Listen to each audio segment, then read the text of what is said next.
যারা মপতন্ত্র কায়েম করতে চায়, যারা এই হাদির হামলাকেও রাজনৈতিক হাতিয়ার হিসেবে ব্যবহার করতে চায়, তাদেরকে আমরা নিবৃত্ত করছি, সতর্ক করছি। প্লিজ অসহিষ্ণু কোনো আচরণ করবেন না। এক্ষেত্রে বাংলাদেশের স্থিতিশীলতা নষ্ট হবে, এক্ষেত্রে আপনারা দায়ী থাকবেন।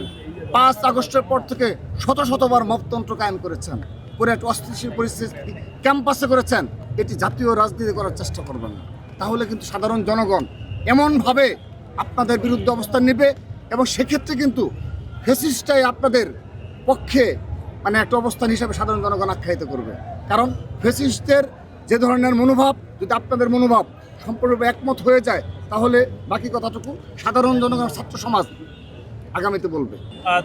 তিনি তো জুলাই আগস্টের সম্মুখ সারির একজন সহযোদ্ধা এবং একই সাথে ইনকিলাব মঞ্চের মুখপাত্র এবং সাহসী কণ্ঠস্বর। আমরা গণঅভ্যুত্থান পরবর্তী সময়ে সবচেয়ে বেশি সাহসী কণ্ঠস্বর হিসাবে তাকে দেখতে পেয়েছি এবং ব্যক্তিগতভাবে বাংলাদেশ জাতীয়তাবাদী ছাত্র দলের শীর্ষ নেতৃত্ব এবং মাঠ পর্যায়ের সকল নেতাকর্মীর সাথে তার সৌহার্দ্যপূর্ণ সম্পর্ক ছিল।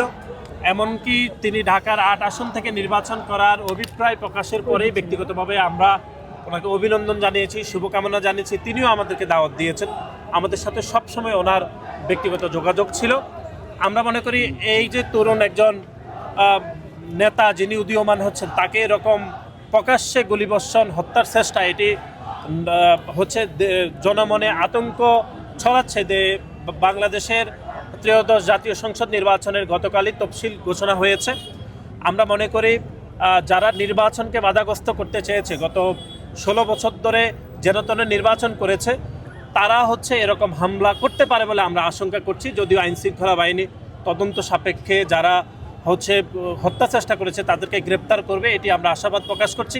কিন্তু একই সাথে আপনাদেরকে স্মরণ করে দিতে চাই, আজকে এবং গতকাল এবং আগামীকাল আওয়ামী লীগের সন্ত্রাসী, ছাত্রলীগের সন্ত্রাসীদের 3টি কর্মসূচি চলমান রয়েছে এবং আজকেও বিক্ষোভ মিছিল হয়েছে, গতকাল মশাল মিছিল হয়েছে, আগামীকালও লকডাউন হবে। সুতরাং তারাই তফসিলকে বাধাগ্রস্ত করার পূর্ব ঘোষণা দিয়েছে, নির্বাচনকে বাধাগ্রস্ত করার ঘোষণা দিয়েছে। সুতরাং এটি থেকে প্রতীয়মান হয় যে তারাই হয়তো সন্ত্রাসী কার্যক্রম পরিচালিত করতে থাকতে পারে। তবুও আমরা আইন শৃঙ্খলা বাহিনীর উপর পূর্ণ আস্থা রাখতেই হবে। এই জন্যই যে আমাদেরকে প্রকৃত খুনিদেরকে আসলে গ্রেপ্তার করা উচিত বলে আমরা মনে করি। সেজন্য এটি আমাদের সকল রাজনীতিবিদ, বিশেষ করে যারা তরুণ বয়সে, তাদের জন্য এটা, এবং বিশেষ করে যারা জুলাই আগস্টের সম্মুখ সারিতে অংশগ্রহণ করেছে, বাংলাদেশ জাতীয়তাবাদী ছাত্র দল সহ অসংখ্য নেতাকর্মী যারা গণঅভ্যুত্থানের সক্রিয় কর্মী ছিল, তাদের জন্য এটি সতর্ক যে পতিত ফ্যাসিস্টরা এখনও কিন্তু সতর্ক রয়েছে, সজাগ রয়েছে, তারা ষড়যন্ত্র করছে। ষড়যন্ত্রের অংশ হিসাবে এরকম সন্ত্রাসী হামলা হয়েছে বলে আমরা মনে করি।